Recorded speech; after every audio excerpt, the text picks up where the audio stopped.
નમસ્તે વિદ્યાર્થી મિત્રો, આજે વાત કરીશું ધોરણ 9 અને વિષય ગુજરાતીના કાવ્ય નંબર 13 રસ્તો કરી જવાના કાવ્યના સ્વાધ્યાયનું સંપૂર્ણ સોલ્યુશન કરીશું. એ પેલા ચેનલની અંદર પ્રથમ વખત આવ્યા છો તો વિદ્યાર્થી મિત્રો ચેનલને ખાસ સબસ્ક્રાઇબ કરી લેવી. વિદ્યાર્થી મિત્રો, કાવ્યનું નામ રસ્તો કરી જવાના. સાહિત્ય કૃતિનો પ્રકાર છે ગઝલ.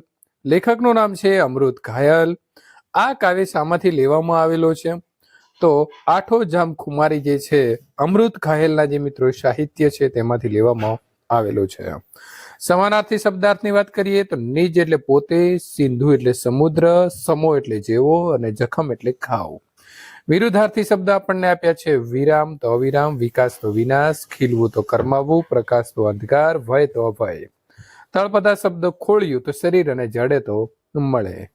સ્વાધ્યાયનો પહેલો પ્રશ્ન છે કે પ્રશ્નની નીચે આપેલા જે વિકલ્પ છે એ વિકલ્પમાંથી આપણે સાચો વિકલ્પ પસંદ કરી અને ખરાની નિશાની કરવાની રહેશે. પહેલું છે દુનિયાથી દિલના ચારે છેડા ભરી જવાના એટલે શું? તો સાચો જવાબ આવે છે એ. જગતના લોકોનો પ્રેમ પ્રાપ્ત કરવાની વાત અહીં કરવામાં આવી છે. નંબર 2, કવિ કઈ રીતે પોતાનું જીવન પૂર્ણ કરવા ઈચ્છે છે? તો સાચો જવાબ આવે છે ડી. પોતાની જ મસ્તીમાં મસ્ત થઈને અહીં પોતાનું જીવન પૂર્ણ કરવા માટે ઈચ્છે છે. નંબર 3, કવિ દુઃખ માત્રની દવા કઈ ગણે છે? તો સાચો જવાબ આવે છે સી, કવિનું આત્મબળ. નંબર 4, કવિ મૃત્યુ સામે કોને પડકાર આપે છે? તો સાચો જવાબ આવે છે બી, કાળને પડકાર આપે છે. પ્રશ્ન નંબર 2, નીચેના પ્રશ્નોના 2-3 વાક્યની અંદર જવાબ એટલે કે ઉત્તર લખો. અવિરામ દીપકના ઉદાહરણ દ્વારા કવિ શું કહેવા માંગે છે? તો અવિરામ દીપકના ઉદાહરણ દ્વારા કવિ કહેવા માંગે છે કે જગતમાં ગમે તેવી પરિસ્થિતિ આવે, ગમે તેવી દુષ્કર પરિસ્થિતિ ઊભી થાય તો પણ આપણે વિચારરૂપી પ્રકાશથી જીવનમાં અજવાળા કરવા જોઈએ, જેથી આવી પરિસ્થિતિમાંથી બહાર નીકળી શકાય તેમજ તેનો સામનો કરી શકાય. પ્રશ્ન નંબર 3, નીચેના પ્રશ્નોના 7-8 લીટીમાં ઉત્તર લખો. પેલું છે કે આ કાવ્યમાં જોવા મળતી કવિની ખુમારી તમારા શબ્દની અંદર વર્ણવો. તો જવાબ આવશે કે રસ્તો કરી જવાના કાવ્ય ખુમારી ભર્યું છે, જેમાં કવિ કહે છે કે જીવનમાં ગમે તેવી પરિસ્થિતિ આવે તો પણ તેનો હિંમતથી સામનો કરવો જોઈએ. એનાથી ડરીને બેસી ન જવાય, એનાથી કોઈને કોઈ ઉકેલ મળી જ જશે એવો વિશ્વાસ રાખવો. આપણે દુનિયાની તમામ વસ્તુઓ અને લાગણીઓથી જીવન હર્યું ભર્યું બનાવી દઈશું.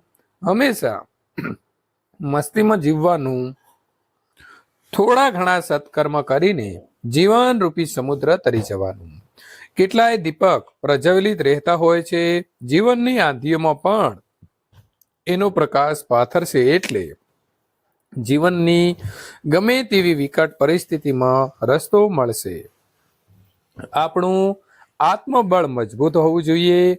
આપણે સ્વયં પ્રકાશ છીએ, આપણે એવો દીપક નથી કે જાય ઈશ્વર અમારો ધણી છે એમ અમે થોડા મરી જવાના. પ્રશ્ન નંબર 2, કવિ દિલમાં શું ભરી જવા ઈચ્છે છે? તો રસ્તો કરી જવાના કાવ્યમાં કવિ ખાલી હાથે મરી જવા માંગતા નથી. કવિ કહે છે કે દુનિયાના લોકોનો પ્રેમ, તમામ વસ્તુઓ અને લોકોની લાગણીઓ પ્રાપ્ત કરીને પોતાનું જીવન હર્યું ભર્યું રાખવા ઈચ્છે છે. પ્રશ્ન નંબર 4, નીચેની કાવ્ય પંક્તિ સમજાવો. રસ્તો નહીં જડે તો રસ્તો કરી જવાના, થોડા અમે મૂંઝાઈ મનમાં મરી જવાના.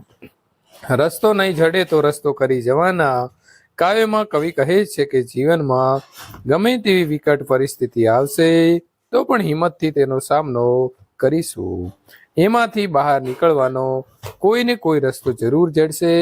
ઉકેલ ન મળે તો થોડા મરી જવાના. અમે જીવનમાં ક્યારેય નાસીપાસ થઈને પીછેહટ કરવાના નથી. અમે કોઈને કોઈ રસ્તો ચોક્કસ કરી જવાના. મિત્રો, અહીં સંપૂર્ણ સોલ્યુશન પૂર્ણ થાય છે.